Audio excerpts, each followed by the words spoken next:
नमस्कार, मैं हूं आपके साथ अनुष्का राय और आप देख रहे हैं खबर का सच। एम्स के फिजियोलॉजी विभाग के डॉक्टरों द्वारा किए गए एक अध्ययन में यह बात सामने आई है कि मेडिकल शिक्षा के पाठ्यक्रम में चिकित्सा मानविकी का शामिल नहीं होने को मेडिकल के छात्र और डॉक्टर एक बड़ी कमी मानते हैं। इसीलिए वे चाहते हैं कि मेडिकल शिक्षा में चिकित्सा मानविकी को भी शामिल किया जाए। इसके मद्देनजर एम्स आने वाले समय में मेडिकल पाठ्यक्रम में चिकित्सा मानविकी को शामिल करेगा। इसके तहत उन्हें योग, ध्यान और अध्यात्म की सीख भी दी जाएगी। मंगलवार को एम्स में आयोजित एक प्रेस वार्ता में फिजियोलॉजी विभाग के विभागाध्यक्ष डॉक्टर के.पी. कोचर ने यह जानकारी दी।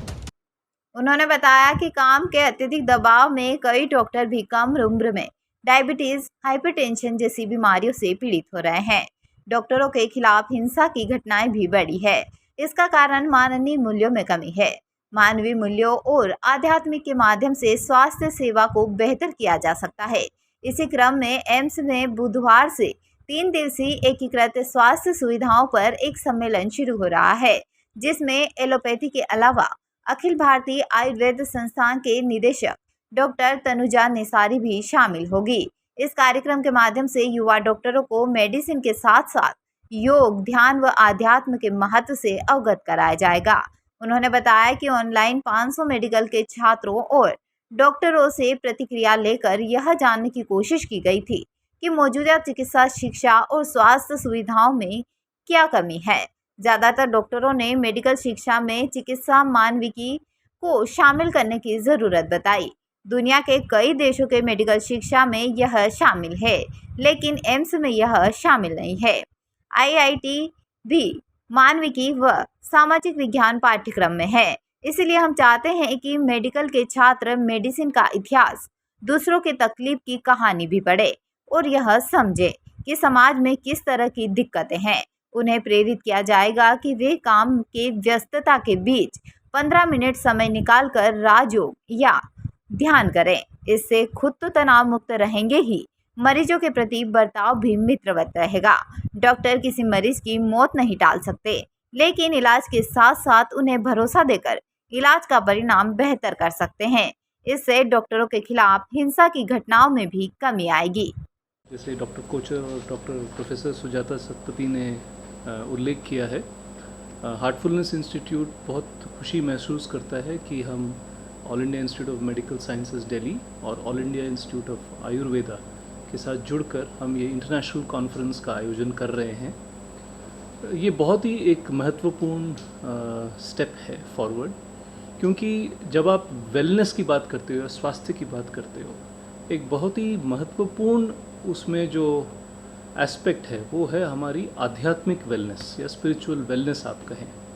सो जैसे डॉक्टर कोचर ने बताया, physical, mental and emotional wellness के जो एलिमेंट्स है उसके बारे में तो हमारी बहुत अध्ययन हो चुकी है, होती है और हम जानते भी हैं।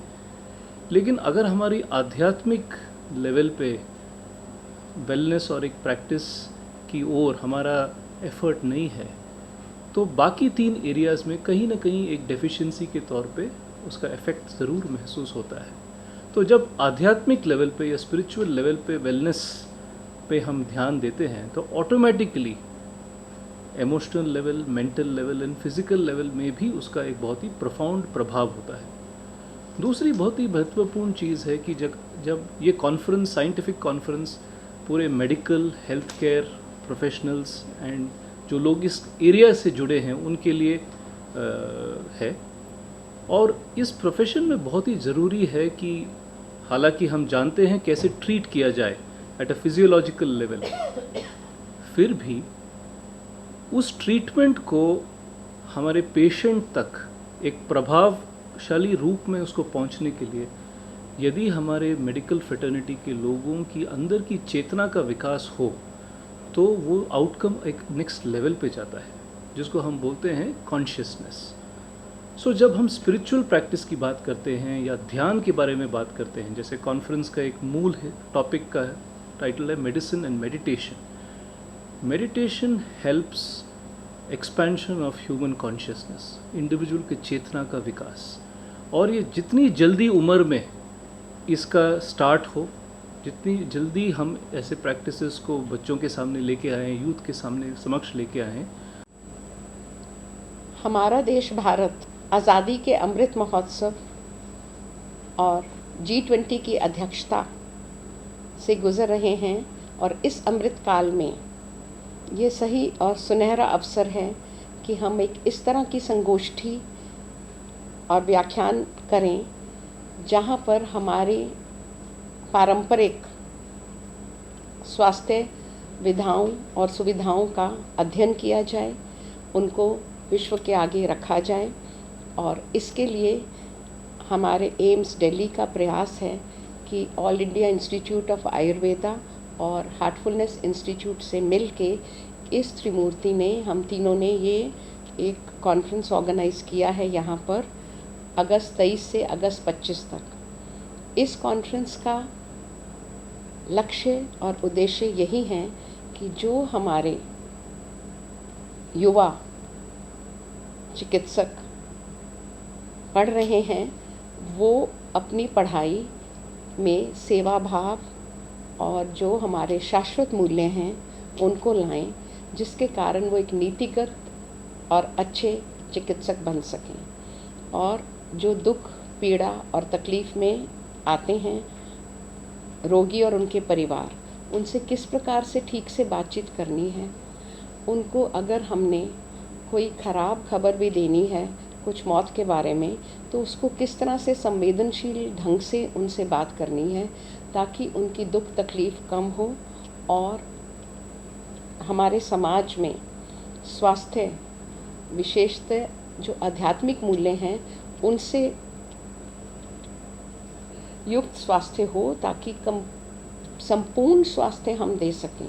ना सिर्फ शरीर के रोग, ना सिर्फ मानसिक रोग, लेकिन उनकी जो नीति शास्त्र और उनके जो आध्यात्मिक शास्त्र से संबंधित विधाएं हैं उसमें हमारे डॉक्टर्स अच्छे से ट्रेनिंग लें, क्योंकि वो जुड़ेंगे इस तरह से तभी मरीज़ का या रोगी का सही ढंग से उपचार होगा। अगर वो संस्कृति और अपने रोगी कहाँ से आ रहे हैं, उनके खान पीन का ढंग क्या है, वो नहीं समझ पाएंगे तो ये दूरी जो है ये पट नहीं पाएगी। इसलिए हम चाहते हैं इस तरह की कॉन्फ्रेंस हो जहाँ पर युवा डॉक्टर और युवा नर्स जो पढ़ रहे हैं उनको हम स्पिरिचुअल वैल्यूज़ का ज्ञान साथ साथ दें, उनको बताएं कि कमर्शियलाइजेशन से ऊपर उठकर सेवा भाव से वो अपने रोगी के प्रति अपना कर्तव्य का निवारण करें। इस कॉन्फ्रेंस में जो थीम्स हम एक्चुअली एड्रेस करेंगे वो 6-7 हैं जो मैं आपको बताती हूँ। एक है हमारे भारतीय मूल्य और मेडिसिन में किस तरह से स्पिरिचुअलिटी को इंक्लूड किया जाए। दूसरा है कि कॉन्शियसनेस किस तरह से इवॉल्व होती है और उसको हम स्टूडेंट्स को किस तरह से बताएं कि आपको अपनी कॉन्शियसनेस में स्पिरिचुअल वैल्यूज़ को भी इंक्लूड करना है। तीसरा, किस तरह से हमें आपस में कम्युनिकेट करना है, जो हमारी इंटरपर्सनल और साइको सोशल स्किल्स होती हैं, इसमें एम्पैथी ट्रेनिंग या सौहार्द्रता से हम बातचीत करें ताकि हम अपने आप को उनकी जगह में सोचें, तभी हमारा उनसे एक रिश्ता और एक संबंध बन पाएगा जिससे कि मरीज़ भी जल्दी ठीक होगा और उनके परिवार भी खुश जाएंगे। हम लोग सोचते हैं कि health is happiness and putting back smiles on the faces of our patients, कि हम उनकी असली डॉक्टर वो है जो मुस्कान वापस लाए, ना सिर्फ रोगी के चेहरे पर उसके परिवार में भी, और उसके परिवार की तकलीफ़ को समझें, चाहे वो फिज़िकल पेन है या मेंटल पेन है या इमोशनल पेन है, और सबसे ज़रूरी फाइनेंशियल पेन। हमारे भारत सरकार ने भी ये मोटो दिया है आयुष्मान भारत के लिए, जहाँ पर हम गरीब से गरीब रोगी जो कि समाज के आखिरी पायदान पे खड़ा है उसके लिए भी इलाज दिया जाए। कल ही हमारा दीक्षांत समारोह हुआ जहाँ पर माननीय उपराष्ट्रपति महोदय और हमारे माननीय अध्यक्ष एम्स के श्री मनसुख जी मंडाविया, जो कि स्वास्थ्य व परिवार कल्याण मंत्री हैं, उन्होंने भी ये बताया कि जो डॉक्टर हैं जो अपनी डिग्रीज़ ले रहे हैं, जब वो समाज में जाएं वो सेवा भाव के साथ जाएं और उसके लिए हमें परिवार को समझना पड़ेगा। सिर्फ दवाइयों का ज्ञान होने से, एक लिस्ट रट लेने से एक अच्छा डॉक्टर नहीं बन सकता है। उसे समझना है कि क्या परिवेश है उस मरीज़ का, वो किस परिप्रेक्ष्य में आता है और उसके अनुकूल उसका इलाज किया जाए।